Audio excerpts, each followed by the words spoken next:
Welcome back to Lit versus Genre. Steve and Jeff going through Robert Jordan's The Wheel of Time. Again, Jeff, seasoned fantasy reader. Me, complete fantasy noob. He is leading me through like a good shepherd would, a good sheep herder perhaps would. Jeff, welcome back. We are gonna dive into chapter number one of this now after dealing with the prologue last episode. And I want to ask you, should we? I know there's a little extra material here before our chapter one. We have some crazy wild Bible verses, I think, from Oh uh, yes. Oh some yes. fake Get back to lore. me. We've got some Well, tiny little maps here, which I really need to squint at to take a look. But do we need to deal with these things? we 100%. I'm slightly offended. Okay, I'm a lot offended that you're asking that question. No, and so here is. I'm so glad you're asking this. Okay, because these are epigraphs. These are sort of another I'll say quasi staple of the fantasy genre. It's a way that the writer can kind of cheat a little bit and give you more information that's about the world. Because we're pretty tied to perspective, especially in Robert Jordan's work. You know, in chapter one, we're just going to be in Rand's perspective, but this is a way for us to learn about things as a reader that Rand doesn't know. And I also am very, very passionate about this because in prep for our conversation, I already owned, of course, Eye of the World, but I purchased the 30th anniversary edition. I purchased the hardcover version of the original Eye of the World, both in hardcover. So I've got all these copies. And I got to tell you, Wait, the hold 30th. on. So in Mhm. prep for our podcast that we were making, you Yes, bought two more copies yes, of the I did. same book you already own. I absolutely did. Two hardcovers of the same book. It's something I've been meaning to do for a while, and this That's was just a commitment, beautiful bro. excuse. I love it. I love it. The reason I am a little high energy is because in the 30th anniversary edition, you open up the book and it starts. I mean, of course, it's got a forward, which is great, but then it starts with these epigraphs. It begins with them, but so many people they want to get into the story, right? Right. And as you just described to me, after reading the prologue, you could be thinking, "What the heck is going on? What is happening? I don't understand this world," right? And so you, having been confused or excited by that prologue, are now so much more likely to actually engage with and read these epigraphs. So their placement in the physical book is so incredibly important. And that's why in the original version of the book, not the 30th anniversary edition, you just get the prologue. That's it. There's no maps. There's none of that. You get the prologue and your head's spinning. Then you get these epigraphs. Then you get the map. And it's like, oh, and you get maps, actually, two maps. And that's where we're like, oh, okay, thank goodness. There's more information about the world. I can start to make sense of what happened. Right. So I can't believe they moved them to the beginning of the 30th anniversary edition. This And is crazy. it strikes me that at least this first one, or actually like both of them, really are just kind of retelling what we just Yes. read at the end of that Hmm. prologue, right? It's Yes. just kind of talking about this crazy apocalypse that Luz kind of makes happen by Right. touching the true source or whatever, and it's just in that kind of like biblical Hmm. revelations, type Hmm. sounding language for Right. that. Right. Exactly. And so So if that's you just don't have adding a double that, layer. you're reading these and you're like, this means like literally less than nothing to me if you haven't read the prologue first. Right. Yeah. I mean, if you haven't read the prologue, could you imagine reading this? Right. I would not. You I know, would definitely have skipped you, it. I you would definitely. you'd skip it. Exactly right. You'd skip it. But after we just finished reading the other, you've got a land calling him Dragon, that it's not over. You see this first one Mm-hmm. talking about like the world is shattered, right? And him they name Dragon, right? And Mm. him who brought the shadow, the break in the world. So we learn like, oh wow, this guy Luz, it wasn't just his whole family that died. This was an apocalypse that the world went through.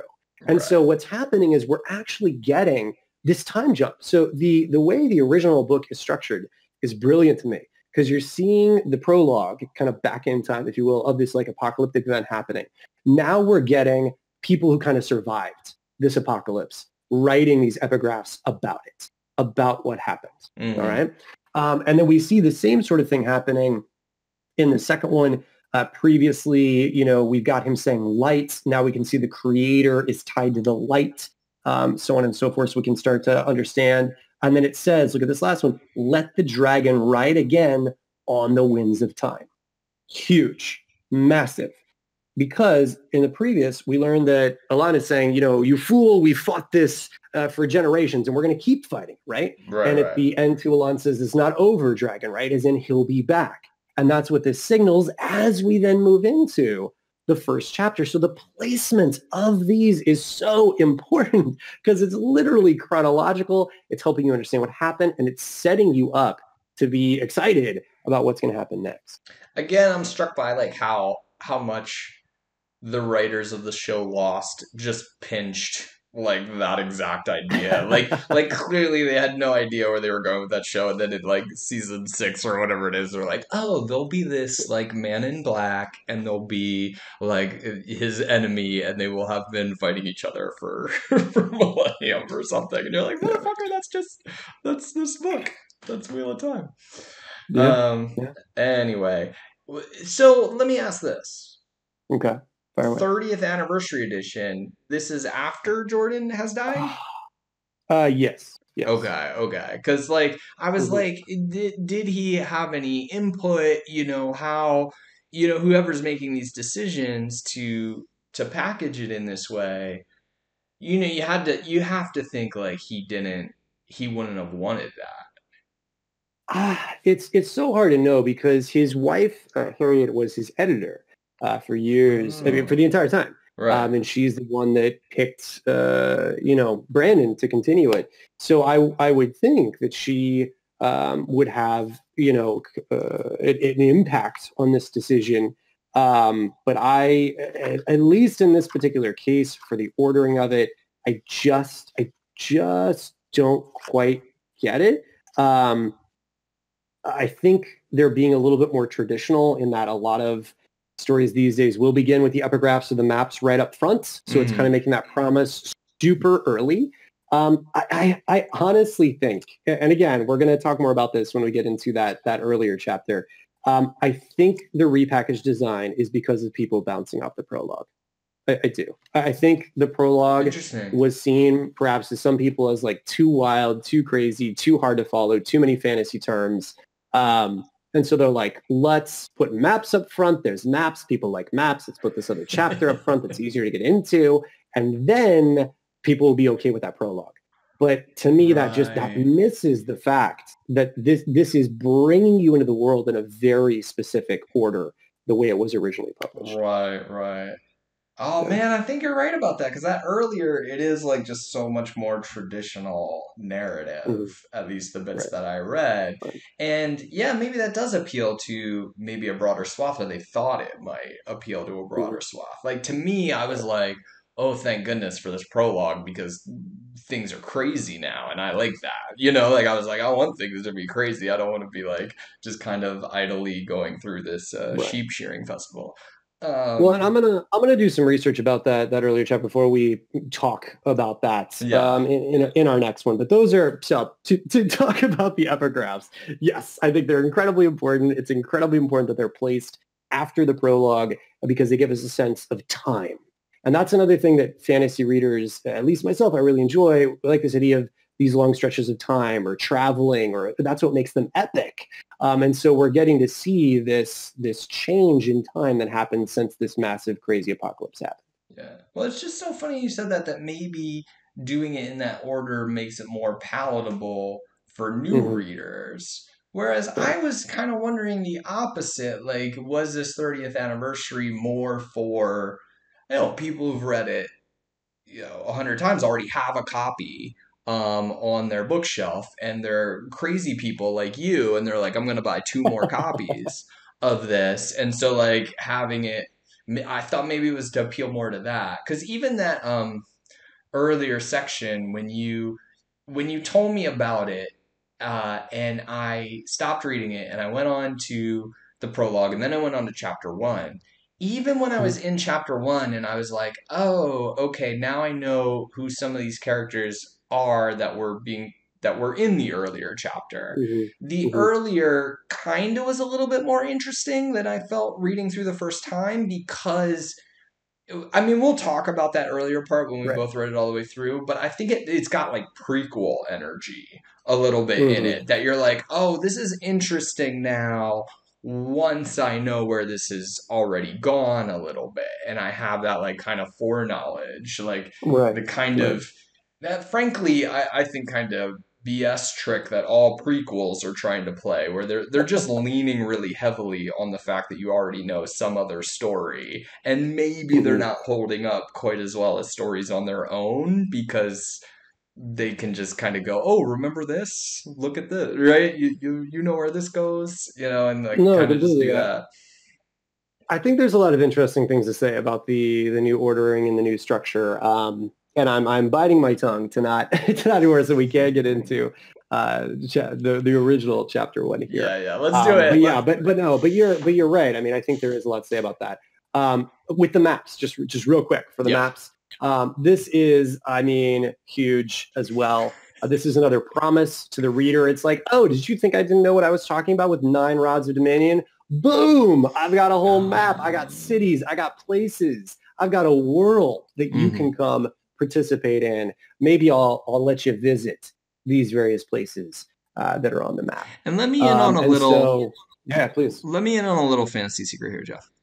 Yeah, sure. Do the author themselves always draw these little things? Like, is that required, or did because like look at this dragon over here, Oh yeah, no, and this this this sword and map. this like leaf going around the sword and stuff. Like, I mean, this is some art skill right here. Oh yeah, no. There are people that just draw maps. When I was in Brandon's class, Brandon's TA is an incredible artist with maps. Yeah, these maps were done by Elisa Mitchell and Thomas Canty. Ah, Yeah, so no, there are map experts that specialize in this. I mean, as a fantasy writer, I mean, I definitely make maps, and then I hand them off to someone that is much more, skilled nice. than me. And not every fantasy writer does do maps. Joe Abercrombie, real big for First Law series, is a notable one who doesn't include maps. So this isn't something that everybody does. But I think since Tolkien with that maps, which I want to say his son did, and I apologize if I'm misquoting that, but I'm pretty sure. I mean, definitely Tolkien made a lot of illustrations initially, but I think he really liked the way his son did the maps. But anyway, it's become sort of this tradition of fantasy to in many cases have maps. And again, I think it is that promise of really getting into this other world and places you can go and adventure to. Thanks for having the artist credit, ready to go. By the way, right there. I got you. I'm That's sure what those happens when you got artists. 3 copies of the same book. There It's you easy to go. find That's stuff. the advantage. Oh, I also wanted to say real quick, I'm really surprised that Jordan did take the opportunity to make up some crazy fantasy names right here for This these Bible verses. Either he's like unknown, we don't know. Well, I think there's a reason for that. I do. I Ooh, do. ooh, all right. So obviously he has proven that he can easily make up some names. I mean, look at where it's from. From Aleth, Nin, Terran, Alta, Camorra. Love it. Love it, right? And then it's titled The Breaking of the World. So we're like, okay, if you didn't know there was an apocalypse, boom, there was an apocalypse. So is this his But language? Did he make up a language like Tolkien did? no, he didn't make up a full language Okay. that's Tolkien did, but he definitely uses a lot of words, and so that's another. There's so much to unpack here that I don't even think of initially, but I'm so glad you're asking these questions. So, sort of a staple in fantasy is to use an italics version of another language, and some people do more work with their languages than others. But we definitely see a good amount of it from Robert Jordan in his works. But the reason why I think it's author unknown is this is again to push this idea of how ancient it is or the apocalyptic time. That the idea that there was this apocalypse and someone wrote about it, but people are later just finding these scraps and we don't even know who wrote it because that's how crazy things were.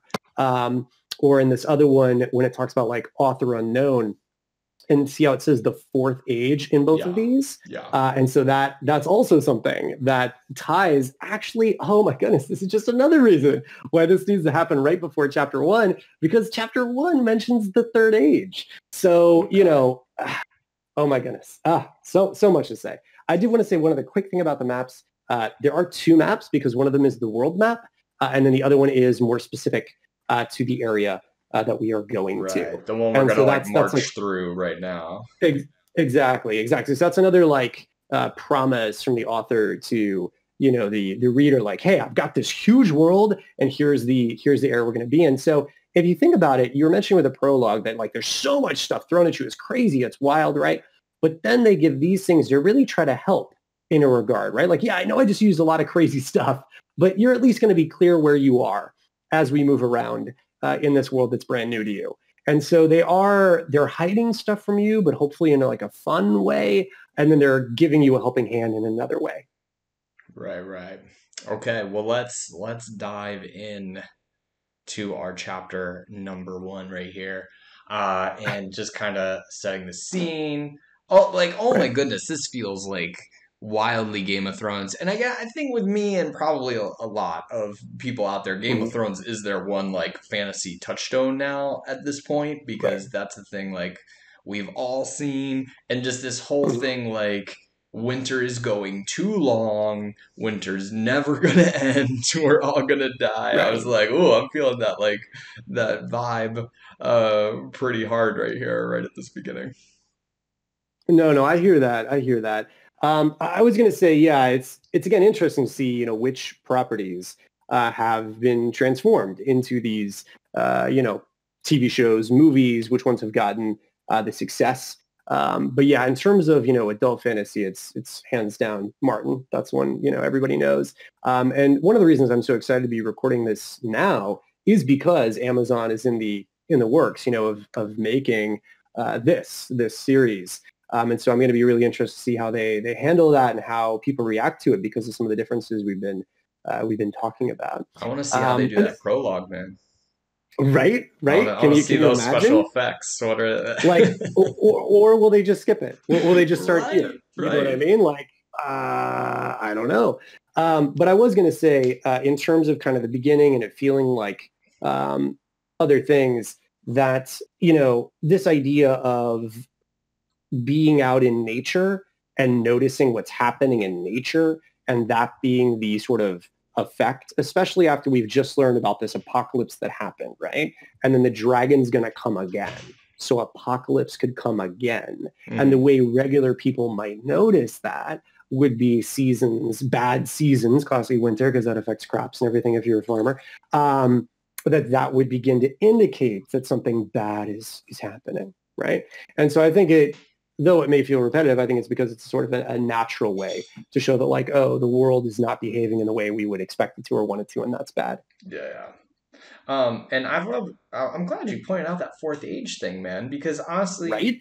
looking back over this, when I read it, like you read the Bible verses and you're like, okay, fourth age.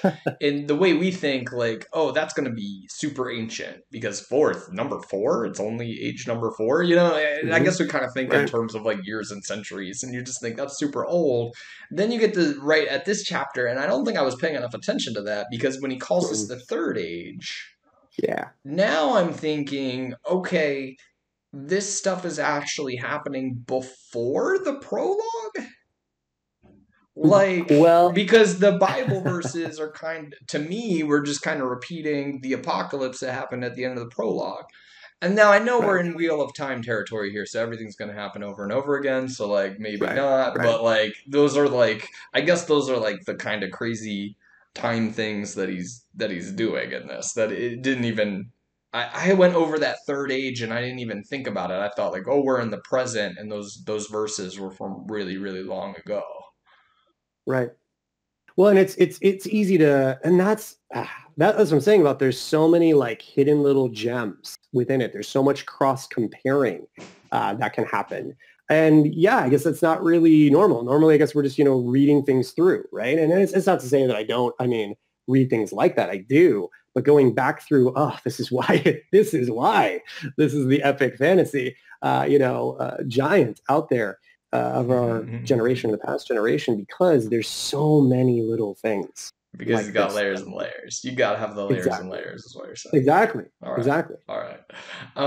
One thing I wanted to talk about here, besides the like winter thing that I was picking up on right away, Yeah. Yeah. is I kind of threw out. I'm a little unsure of Rand's age here. Like how much I'm supposed to think of him as young or how young I'm supposed to think of him. And I only say that because you see this highlighted here. I have beat at two men. And we got Mhm. to like set the scene. We have Rand, his father Tam. They're Right. traveling with their is it wine or ale? Whatever alcohol that they're Right. they're Right. taking to the inns. They do this all the time. This is like their main, I guess, source of income. I don't know. This is at least it's something that they do, Right. You and just know that they do this. yeah, and so like I get that beat at two men, and I guess initially I'm thinking of him as like, like obviously the son of this other guy, but like a man, like I Right. don't know what I was thinking, like 20s or something like that. And I also, again, this is fantasy, which I'm not used to, so their aging lifespan could be different than what I'm used Right. to. There, like who knows? This is how unmoored I am doing this. But then like later on, like when he sees his friend Matt, is Matt's like, "Oh, you want to go like unleash this? What is it like? Wait, It's like a goose, I want to say. it's not I mean, I literally a did. beaver, is it? What? Oh no, no, you're right. It's a badger. It's a A badger he's gonna badger, release. a badger. Yeah. You want to go like unleash this badger on all the girls? And I'm just like, this kid's 12. Like, what? What is this a thing? And like, so now, like, then I was like, I don't know how old Rand is, but then again, or Rand is. Mhm. Maybe 12 is a man in this world or whatever. But Right. I just thought that Right. was really funny. No, that is a really good point. There are people that do say that if this book was re-released now, like if it was being, if now was when this book was coming out, that it would be done as YA, because Interesting. the cast is a group of young adults or like Mm-hmm. teenagers. Mm. Um, but I totally see what you mean about beat at two men, and that being tricky because that is immediately we're like, oh, there's two men. Yeah. um, but now I am looking for where, I mean, we definitely get that he's nervous, that his dad is so much more solid than he is, but you're right. I Mm-hmm. mean, it could be like, what if he's 30 and his dad's 50 or something, right? So what's that moment? um, I would say when they get to town and he's thinking about how people are always trying to talk to him about getting his dad a new wife. Right. And then they turn to him and they say, how old are you now? Right. This Right. idea that he's like entering the age to be married, right? And again, I hear what you're saying in fantasy, and anything could be true, right? It's sort of like traditional. We would think like, oh, now he's probably a teenager, maybe getting up there as a teenager, maybe 17, 18, maybe 16 even, to be having those conversations. So I would say that is a bit more of a hint there. But yeah, that's a piece of info we don't really get definitively early. Right. Right. Right. Oh, you've even got it marked. Yeah, casually Yeah. asked how old Yeah. he I is. Yeah, noticed that again yeah, with the age thing. yeah, I was like, it's yeah. so that should put you in mind that he's getting to an age where he should be getting hitched. Right, But right. he's maybe not quite there yet. Exactly, Yeah. exactly. Okay, so they're going through the woods on their way to the town, Hmm. which I can't remember the name, Emon's Field. The Edmondsfield, yeah. Edmonds. Okay, Oh no, you're right. You're right. No, Emansfield, yeah.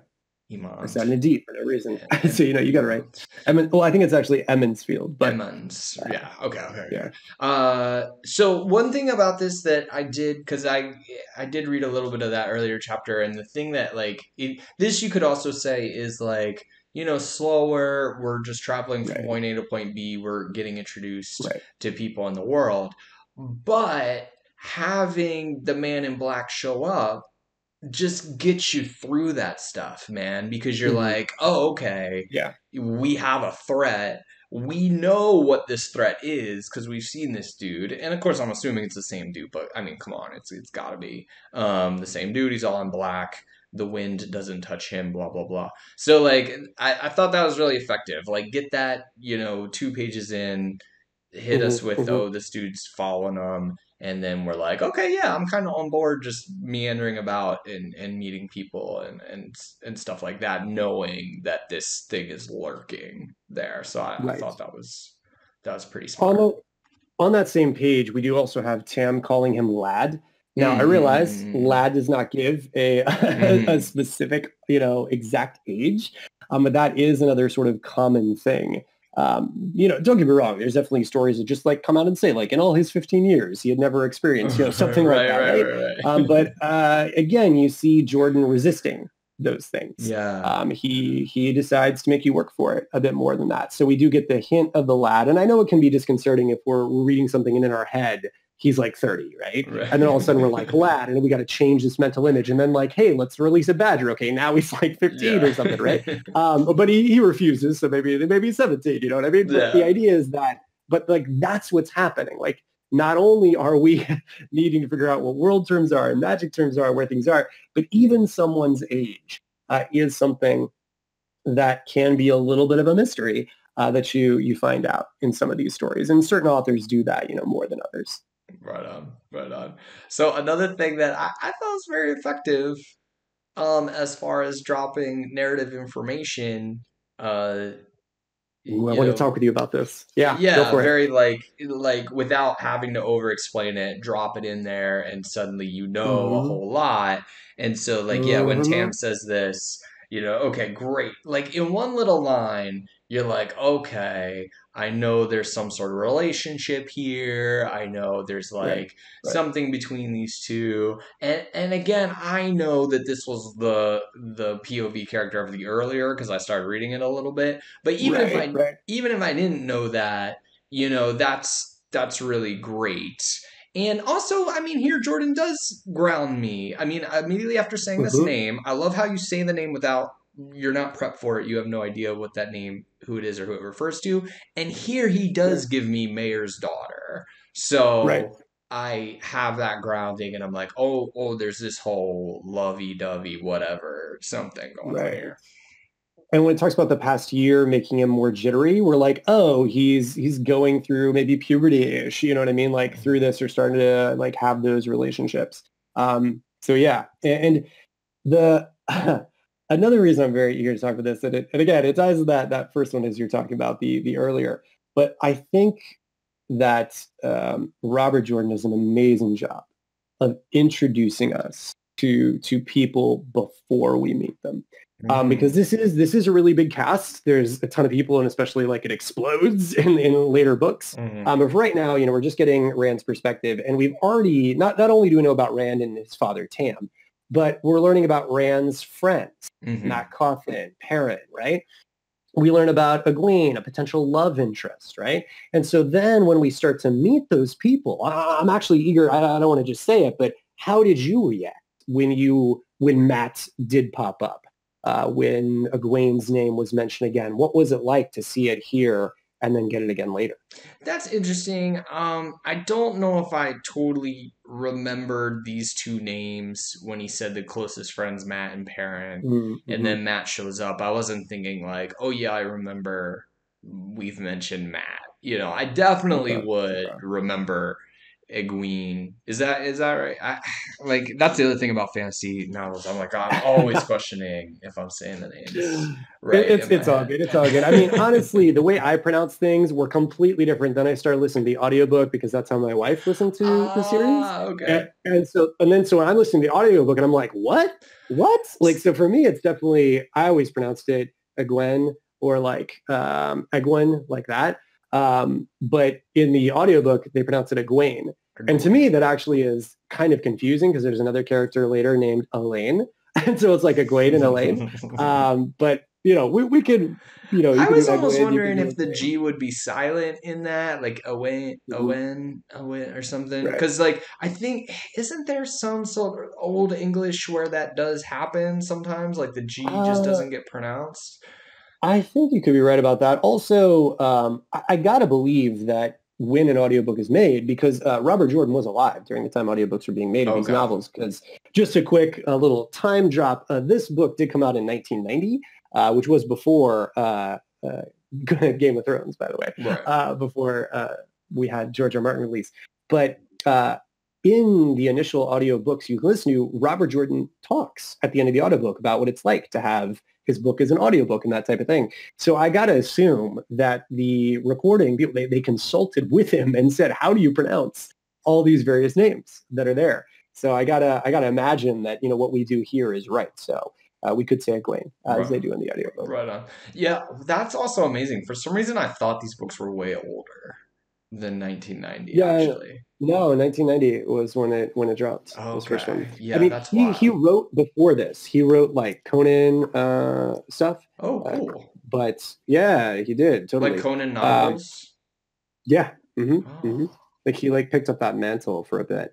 But yeah, this first book, Eye of the World, came out in 1990. cool. I also want on record that you do have a fourth edition of this book in the audio book as well. I, So I I just want I that do, on of the course. record right Of now. course. All right. 4 editions. I need everyone. Well, so something else. Remember what I just mentioned a little bit ago that some people have argued that this could be released as sort of YA. Mhm. They did another round of releases where they kind of break the book up in these softer paperbacks, which I assume is to appeal to a sort of different segment of a potential audience. Interesting. So I could even buy that if I wanted to have, I mean, portions you of the got to novel. now as the completist, right? How can I your think I'm good. I think I'm good. I Yeah, want I want hard copies of all the stories before I worry about that. I want to get into a few more chapters, but I want to come back to this YA thing because I Mhm. get what you're saying now that like there's this largely younger or literally young Mhm. adult or teenage cast. I'm still thinking of him as a little bit older than like a teenager Right. though, Yeah. Yeah. but I also just I think like on a prose level, I don't know. I don't think an editor would look at this and go, let's market this No. at teenagers, just on like the density of the Yeah, I was gonna prose say it's too level. thick. That might be me being condescending though. I don't know. I know like as a kid I totally would have read this at age 11 or whatever, like completely. Yeah. And I don't think actually we should even write down in any way when writing to a young adult audience. Yeah. But it I think doesn't it's strike it's me that good like for them that. to do these things. Oh, I'm sorry. Go ahead. No, it just doesn't kind of. I never, when I was reading the two chapters I've read, have I was like, oh, this is a young adult novel. It just didn't feel that Right. way to me. So I'm interested in that and talking about that when we get a little bit Mhm. further in. Well, I think it's the density of the text and the length. I mean, as a writer, I've looked into, what do people traditionally publish, like traditional publishers and everything. And there are traditional size limits to books. I mean, like Right. Harry Potter was game breaking when it ended up releasing these larger novels. Like that did not really happen in YA. Yeah, but that So was yeah, only these at the novels are end. generally too long for Yeah. what traditional YA would publish. But I think that's why they're doing some of that rebranding and like the smaller sized versions, like parts of the story. Right. Right. Right. Right. Okay, so they get into town. Right. We find out there's this festival coming up, Beltane Hmm. Festival. Here's another thing that threw me a little bit when I read through the first time. This little, you see Right. me highlighting the good wife. Oh yeah. And so, Hmm. like, I was thinking, okay, this is just the wife. Like, right? Like, Right. when he says Hmm. the good wife, they're just saying the wife of the household, right? Hmm. Or is this a Right. separate person? Well, so you notice it's not capitalized, right? But Right. no, I'm just joking because we talked about that in the prologue. Yeah, yeah. But yeah, I think what is done here to really help is like good wife is something that I had heard before, or at some point, Oh. before reading this, or at least I heard in between the past and when I reread this to talk with you about it. So I was like, oh, cool. It's fun to see him use good wife. What I think is brilliant that he does is he puts in good man. Right, a little right, bit right, later. right. So that's the moment we can be like, oh, okay, yeah. So this is just the name of like a household, basically. Oh, wait, let's check And this so, out. so he takes it and he makes it his own. Hold on, check this out. This is awesome. Archaic, chiefly Oh, Scottish. oh, the male head of household. Boom, there we go. Oh, I don't know if I have that completely in camera. I'm gonna have to like expand the camera in the future. If they have Yeah, these like new Oxford American Dictionary, we can just jump right to it. That's pretty rad. I like that. yeah. So there you go. Okay, all right. So, okay, moving on. So let's talk about one good wife in particular. They kind of get, like swamped by people as they're coming Right. in, right? And they're like the kids kind of running around. So this sentence with Hmm. Days, poor Days Congar, Hmm. twice as wide as Wit, a Hmm. hard-faced woman without an ounce of fat on her. So this woman is twice as wide as her husband without an ounce of fat. Like she's all Yeah, muscle. almost. I like it. I like it. You're just checking. You're just checking. I'm Everyone just understands. checking. Yeah, I just no, want to make that's sure very I'm good. right about this because that's pretty wild. All Yeah. right. So, okay, does anything else kind of important happen here before we get to Well, the inn? well, I actually wanted to ask you, kind of as a non-fantasy reader, your reaction to all these people and all these names. What was this like for you? Was this overwhelming? Was it Yeah, okay? What'd you I didn't think? have too much problem with it because I'm not honestly like if Wit Congar came up again, I might not remember, okay, this is who we talked Hmm. to earlier. Um again, this is so cheating, but because I read a little bit of the earlier, I knew Right. this name of Knave. Yeah. Ah, No dictionary yeah. results, but I knew who that Killing me inside. was. And looking back over it too, this is also why I feel like that earlier thing is very prequely to me because in here I'm struck by how everybody hates this person. Yeah. Like Well, for Wit the comes record, for anyone out who and can't is like see, Nave sucks, and then like yeah, the mayor, I guess, or no, the right. weird gnarled person who's like in the Yeah. inn with Little the guy. mayor is like Hmm. this person's terrible. We need to get the village council to do something about her. So it's kind of funny that she stinks so bad. And then, Right. like, oh, okay, so here it is. So this, I think, is foreshadowing. I hope I'm not remembering something from the earlier chapter. But she gets to took over as the wisdom because the old wisdom perished in mysterious Uh, circumstances uh, or like yeah. perished very We young or something.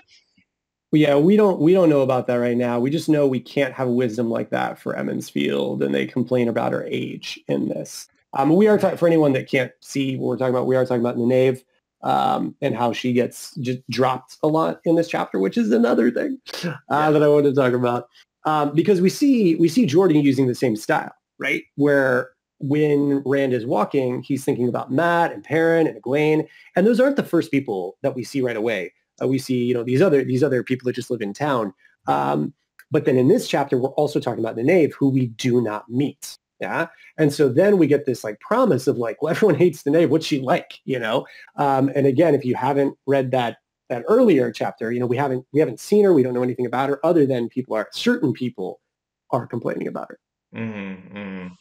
Oh Yeah. yeah, maybe it was like the other apprentice that disappeared, or something's weird about her. I maybe already know, and I maybe ruined it for myself. But Yeah.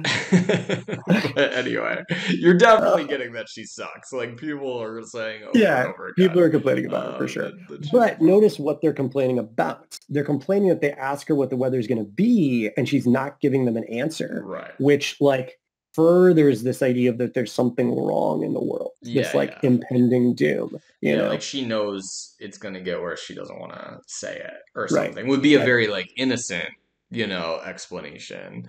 right. I'm feeling way darker about her for some reason. And maybe I'm wrong. Maybe it's like what I read earlier, but I'm feeling like, she's maybe in league somewhere somehow, Mhm. or there's something shifty about this girl. Is all I'm saying.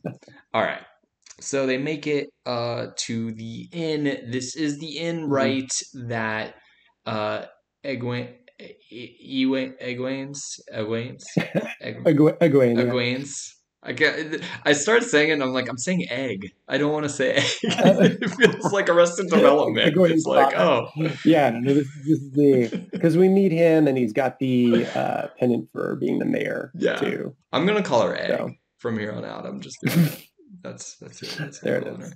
All right, so they get there, and they're bringing this stuff, and then this Hmm. person, Sen Bui, Yeah, jumps Bowie. out. Yeah. Now I have highlighted this description because I love it, Hmm. although I don't like the word repetition. I don't like that gnarled gets used twice in this, but like everything else about the sentence I Mm. love. So as gnarled and dark as an old root, great. That's a bomb metaphor right there.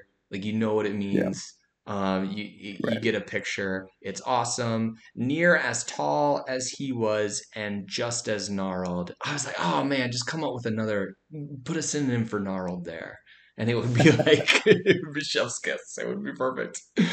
Um, so this person then also complains about Right. Nanaeve. Yep, yep. And I think that's really all that's kind of important from that guy, really. Yeah, I mean, we got more people complaining. Just the idea that, people are sensing unease, people are unhappy with what's happening, basically. And Right. just sort of having this kind of regular village feel, people talking with each other, people catching up. But I am curious how engaging this was for you. Well, like Um, I said, without that, I think that appearance of the Man in Black is key because right. I would have been a lot much more of a Mhm. slog if I didn't have that in the back of my mind. But that I cannot emphasize enough how much that helps you Right. swing through this, and it is like a really smart thing to think about for anybody writing their own stuff or something. Like you just plant Right. that threat and this is also Hmm. like a thing you hear about Hitchcock all the time. Like the bomb actually going off is not really that interesting, but you put the bomb under the table. You let the Right. audience know that the bomb is sitting there. And then you can sit on that scene as long as you want. You can Right. have people just chatting with each other forever as long as they know there's a bomb under the table. I think he did that really well here, and I didn't have any problems going through all this. So interesting to hear you say that because the first time I went back, well, first or maybe second time I went back to reread the series, I was shocked to discover that writer in this first chapter. Not because the writer doesn't Oh, happen or doesn't come up. It just wasn't something that had stuck out in my memory about like the series, about the yeah, first book. interesting. But reading it, I was like, oh, this is here. So there's tension, right? Like Right. this is here. So we're wondering, like, for me as a fantasy reader, the promise of the prologue is enough for me. Like I see that prologue, Mm-hmm. I'm like, cool. Okay, now we're just some regular Joe. Awesome. I want to see Rand go from where he's at to what I saw in the prologue. Give it to me. Mm. And so like I don't need that writer there, but seeing it, I was like, oh, that's a complete like device from a writing standpoint to create that time bomb, as you're saying. And don't get me wrong, I don't dislike it or anything like that, but it was just interesting for me to see that. So I was really curious about your reaction, That's and it's funny. cool to hear that. That's funny too, dude. You gotta watch spoilers, man, because you just said I'm interested in seeing how Rand goes from here to where he's at in the prologue. Did I just No, hear no, you no. correctly? Just where the guy is at in the prologue, like people getting Gotcha. that level of power. Right. And also because like it says the dragon will be born again, and then Right. we see Rand. Right. So for me, like thinking, predicting, like I'm like, oh, is this gonna be So it? You know what I mean? So are you saying in Um, your very first read, you're mhm. predicting that okay, this whole thing's going to play out again, and Rand is going to be in the lose position by the end of Or this book? just I don't think I was thinking that. I think it was more just thinking like this level of power exists in the Mm, mm, world. mm, Like mm. people can travel, turn into mountains, all that stuff. Kill their whole family accidentally. And so that I want to see him learn about that world. And somebody that we're meeting or following has got to start learning this stuff, right? Like somebody's going to learn to start using this idea and stuff. So that's more what I'm thinking about. Like I've seen crazy power levels. I'm seeing someone that's very this. So this is known as a classic like fantasy trope. It's called the farm boy trope. Mm-hmm. It's a trope because of Luke books like this. Skywalker. And what was that? Luke Skywalker. Right, Luke Skywalker. Exactly. So same idea, right? So you see like, oh my goodness, like this can happen. I want to see this person get to that level is the idea. So no, I don't think I was making connections with, him versus the actual character in the prologue, like Rand Gotcha. versus that character, but more just reaching that sort of level Gotcha. or Okay. meeting other people who can. Right, Yeah. right. So one thing I will say about that Man in Black appearance, I feel Mhm. like if you don't have that prologue, like I don't already know straight up who that dude is, it wouldn't Right. work as well with this Right. That chapter. prologue's key for it. Exactly. Yeah, Like you have to have that exactly. knowledge. Like I already know this dude. I know how what a big serious deal he is. And that's what Hmm. creates the sort of threat on it. Okay, so but Well, then but I then what do think the we think hate. about Matt here? Matt Just one quick thing. Just one quick thing I got to toss out there Okay, okay. is the hate, right? I think it's really important. And Oh, not that only he does he see a hates man in him. black, Yeah. but Rand feels like the guy hates him, right? And so that kind of parallels some that obviously Alon is doesn't like Luz Theron very much. He wants Right. to bring his memory back just to gloat about him killing his entire family, right? So those sort of emotions kind of line up as well. So not only are you getting the figure in black, you're getting that emotion. And so yeah, I think those parallels are really, really Well, helpful yeah, and and you know what's interesting to coming, reading. but it did strike me. I mean, you said the man in black hates him, but I actually want to Right. look back at the sentence because well, we have this sentence right here where Rand Right. wants to kill the man in black. Uh, Until that day, well, he had he never thinks thought of any. Oh no, no, wanting to kill him. wanting to Okay, yeah, kill yeah. The him, man in wanting to black kill wants to him. kill Yeah. him. Okay, okay, okay. Um, so Matt here, this is another thing that I thought Right. was pretty Bring it. weird about the chapter is that Matt comes up, he's like, "Okay, you want to release the badger?" He's like, "No," Of and he's course. like, "Okay, second idea." Let me talk about this man in black who scared the bejesus out of me. And I'm like, how did you not lead with there's a man in black who wants to scare the bejesus out of me? Like, I like that he's like, oh, Uh, let's fool around with this badger. Oh, you're not into that? Okay. Let me tell you well, about this crazy, crazy shit. I will say that it's actually Rand who interrupts him to say that because he says we have strangers in the Two Rivers Right, last right. evening, and so he's talking about but we don't know for sure, but he's potentially Oh, talking those about two the other Gleeman, people, the right? Glee whatever person. Right, right, the Gleeman, exactly. Oh, So he can be referencing that, and then when gotcha. he says it, Rand thinks, "Oh, you're talking about this," and then Matt's like, "Oh my goodness, right? You saw him too. I thought I was the only one, right?" That is Um, so so wild, man. Because I don't know about the.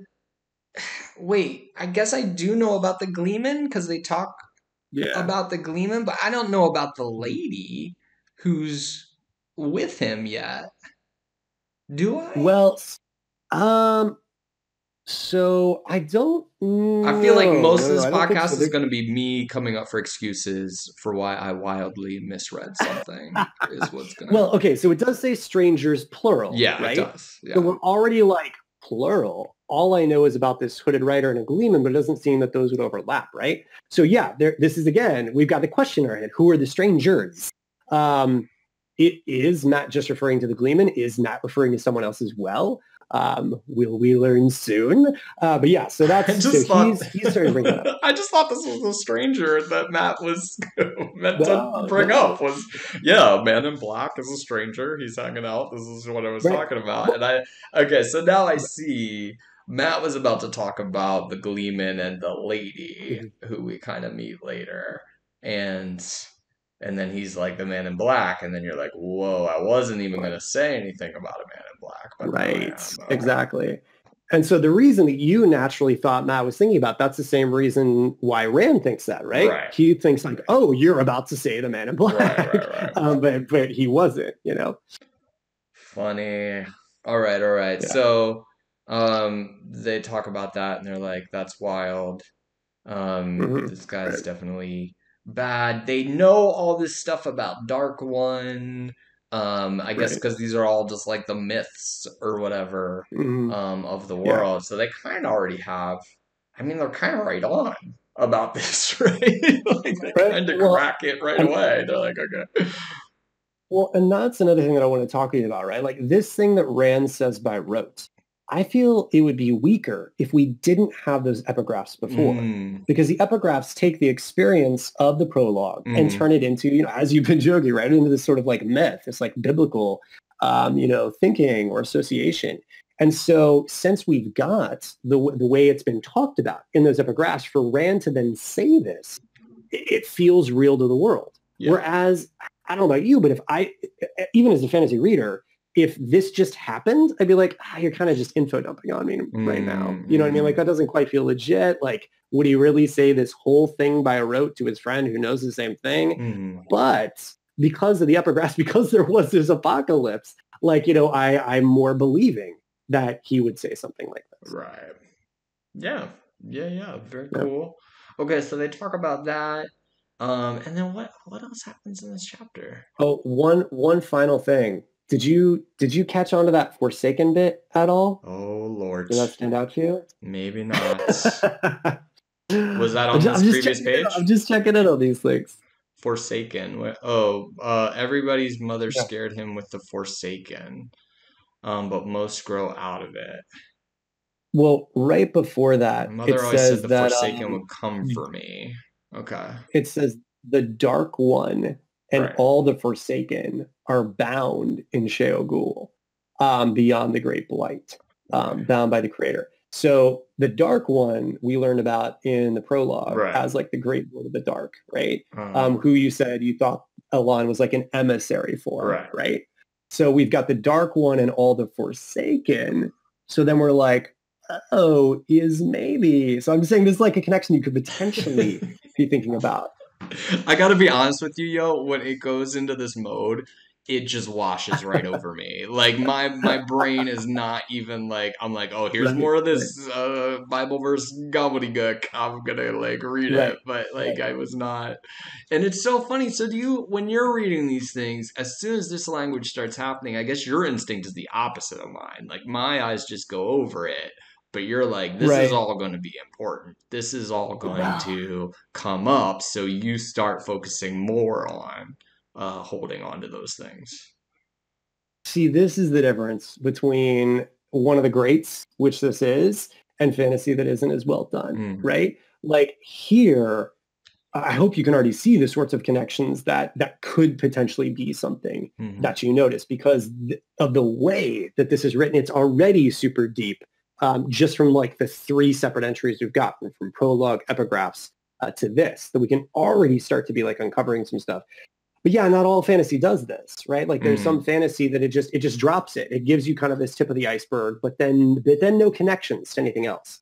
And it's because I think people are trying to imitate this style, right? mm, They see this style and they're like, oh, that's what I need to do to be a successful fantasy writer. I've got to just like name drop things or say like, yeah, stuff happened. But what makes this so rich is that it does connect to each other, that we can start to hypothesize, is that guy that, healed Lucerne, is he one of the Forsaken? And then we learn that like Forsaken have become sort of myths and that they use them to scare children.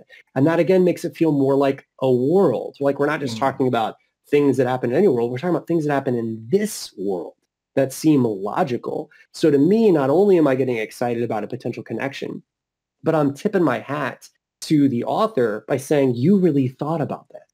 You really sat down and said, okay, if there was this great evil, and then apparently, as we learn here, it was contained, what would the aftershocks of that be like? And that would be what people use to scare their children instead of the boogeyman. It would be someone that actually existed at some point in time. And so that to me is like, oh wow, like okay, you've got it. That to me is a moment of huge writing skill that makes me go like, okay, I'm sold. I'm reading the rest of this book because like you've got such layers here. Well, that's so funny. I think that's another, we're calling this lit versus genre, and Right. I feel like that is like another point where, what excites you as a reader? What are you reading Hmm. for? And like for Right. me, like I I can appreciate this sort of thing, and I can appreciate like building that world, making these connections, but I don't know if I get the same pleasure out of Right. going through kind of the marginalia and seeing how this connects, and being able to see all these cogs Hmm. in it, and that you know uh, construction, that sort of perfect construction of it, like. Right. But like, yeah, I guess like fantasy readers really do like that's really jazzing. But maybe for like a more lit reader like me, I'm like, yeah, but what? Oh, how do the characters feel? Like I got really excited about. So I know you're excited about seeing Egg, right? Like that's the Right. part that I was like, Right. oh, I'm in. Let's do Right. that. Right. So it's funny, but he's doing both. He's doing both to a certain extent. Right. Right. And so that's the thing. It's like, can you do one without sacrificing the other? Right. Mm. And I totally get that, if these things are too big, for me, if I was writing this, I probably wouldn't have it be a whole paragraph of what he's remembering by rote. You know what I mean? Because Right. like that might be too much. Someone might go past it. But two things just quickly came to mind, which is I think, of course, people read fantasy for different reasons. But I do think something that a decent number of people like is this sense of immersion that we can get lost in something that someone really spent the time to create and really thought their way through it and really connect it and then has very interesting characters and a fun plot and so on and so forth. It's like if you're reading a book that just has these connections, then that's it. Then yeah, it's not generally for most people, it's not going to be worthwhile because it's just world building exercise. Then it's not a story. But I think what Jordan manages that a lot of people try to get to but don't necessarily is that he does have this balance. And the other thought real quick is that there's not a lot of this fantasy that does have such a steep learning curve um, these days because it Really? is a little harder to get into because I think a lot of people feel the Mm. way you do, Steve. Interesting. You want to know about the characters. Like, yeah, the world, cool, fine. But like, get to the plot, get to the characters, get to Right. what's happening. I mean, I think that's what we see happening with a decent amount of modern fantasy and Huh. especially in YA fantasy. That's really interesting. Yeah, and I guess it's just I don't know if you're doing that stuff well if it's easier, but yeah, there's definitely a time commitment in here, and maybe even a certain kind Mhm. of mind that almost I kind of imagine like a dungeon master, type Yeah. person mind who wants to sit there and hammer all of this stuff out, which Yeah. more power to you. That's why in our book that's your territory. That's where you get to go. Happy to take it. Happy to take it. All right. So what else happens here? I don't know if I have any more like real highlights on this Hmm. post this, because what happens after this, they have this sort of conversation about this, and then they're like Right. they go back to kind of talking to Tam and Mhm. the mayor and Right. Sen, and then they're like, oh, we're excited about a Gleeman. He for a second Hmm. worries that the Gleeman is the man in black, but they're like, no, that dude wears a different cloak, like a Right. Joseph multicolored dream coat is what he kind of wears. Mhm. um Right. and then they start unloading. I just gotta point something to that as well, just real fast. Okay. To me, two huge things just happened All that right. would make me, and again, I say this from like a writing perspective, that would make me as a reader excited. Jordan found a way for the characters to be believable in terms of making connections of what they know, as opposed to like not even thinking, could the Gleeman be the man in black? They actually take the time to ponder that. Hmm. And then they get to expertly use that. Well, Jordan uses that as a way for us to then get a description about what a Gleeman is.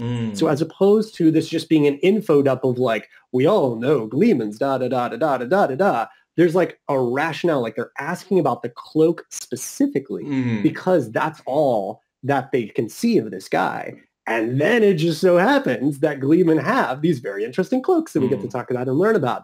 So what I think is, again, that Jordan does so brilliantly in his world building, in his reveals, is that there's a rationality for why the characters are talking about these things, as opposed to it just being this huge like info dump about every Right. cool thing that I've come up with about my world. Right. Right. How to get that description in there. Um, Right. In a like kind of a logical, natural way. right on. Now I have this highlighted. Why did I have this highlighted? Is the question. A different set of mysteries. Why Steve marked the things he did. Sometimes I think Nene Uh, is right about, well, that's not important now. Wait, who's saying this? Because I definitely picked up on Neneve is mhm. important and everybody hates her. But now somebody's saying, Right. I think she's right. Um, That's it's coming off the brand side right right. before. But it is weird that almost I wonder if is like a, a typo that this sentence before should have been a new paragraph off of this Oh, quote, and then yeah, the that quote is. is connected to Brand's side. Well, it says Sen cleared his throat. Yeah, no, that's all describing Sen. So that's right. Yeah, I mean, it could have done a new paragraph with brand sides. Sometimes I think Nynaeve is right Right, about. right. Um, but they wanted Jordan really wanted that reaction to Sen doing this thing, brand sighing, and then starting to talk about it. But yeah, it's just meant to signal. But I hear you that it can be tricky to Yeah, say. I think I would have put that in the other thing. So, Brand the mayor's is saying Nynaeve is right about what right there? Is it Right. that Well, it's that's cutting off so we don't know? So that's like a bit of a mystery. What do you think Nynaeve is right about? So yeah, we don't really know because I mean previously we've got the dot dot dots with Bran, so that's another thing about the way he speaks. We could say that's another way we know it's him because in the paragraph above. Right. So in those dot dot dots, he's indicating that Sen was the one that told people about the Gleeman and the rumors started, so on and so forth. So that one we know Uh-huh. kind of what those ellipses are referring to. Right. But in this one, yeah, we're sort of hypothesizing. We're like, okay. Is it the case that he's thinking the knave is right about the weather being weird or something like that? But I think the key, well, two keys here. One is the fact that we're seeing him saying the knave is right. Because up until now, we've mainly been hearing the complainers complain, Yeah. like Wit and Sen. And so we're seeing kind of a bit of a defense to her. And so it makes us a little more interested in potentially who this character is, that the people could like her or dislike her both.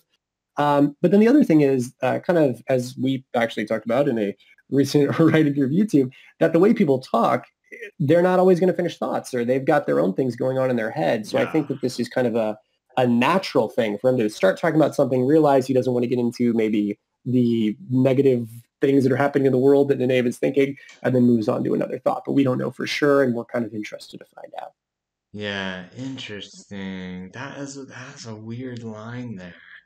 Like what? Because you would think like there'd be something in the previous lines that at least would hint at like what he's thinking right there, but that's not important now. And you do see that sometimes in like it Right. shows that like characters are about to make the big revelation, like they're right there, and then they go, never Right.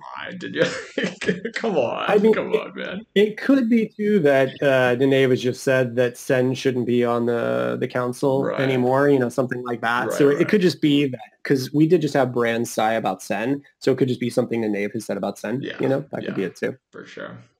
All Yeah. right, so they're gonna unload. Will Rand run into Egg? Is I Right. think the big question that is certainly Well, and on that's what my I was going to mind. And Yeah, I want to. Well, I wanted to ask you real quick. How was that end for you? Like, so we've got this, Rider in Black. We've got, the prologue we saw before, and now we're kind of getting into that love interest, which you said was something you were curious about. So, does this end chapter make you want to look at the next one? yeah, that's a good little kicker to the chapter. I think ending on Egg right there, and him, hopefully she won't be around, but actually I'm not happy, thinking she won't be around. So I like that little bit, like, Right. oh, I want to see her, I don't want to see her at the same time. That feels pretty real to me for a crush, that you like want to see the person, but at the same time you're going to be super awkward, so you know that, and you don't want to see the person. So I like that, and it's making the promise in the next Mhm. chapter that they're going to at least interact in some way. So Right. yeah, solid I just chapter, I thought it think. was. That's cool. That's cool. I was going to say I think it's a bold choice in some ways because he's not leaning on the writer in black again. You know, Hmm. it's not that he's thinking that that's the reason you're going to keep reading. He's trusting that you're interested in these characters and want to see their interactions, which personally I think is the right choice. But yeah, I was curious about that. Yeah, So we already cool, hit that cool. dude. We hit that man in black a couple times, so I think it would have Right, been right. like overkill for sure to like end this chapter on that note again. So Completely. yeah. Completely. I like your image of the time bomb. Like we know that's there, and now we want to see these people kind of interact around it and meet these people we've been promised, like Egwene, the Knave, the Gleeman, so on and so Yeah. forth, right? Yeah. Well, right on, bro. So there we are. We are through chapter one of how many chapters again do we gotta get through? 50? 50 All 53, right. 53, I want to say. And I don't know if that includes the earlier chapter, which we're going to circle Oh, back to and do as well. We're gonna do it. But yeah, I'm excited. And next week we will dive into chapter two. Thanks everybody for listening, and we'll see you next time. See you then.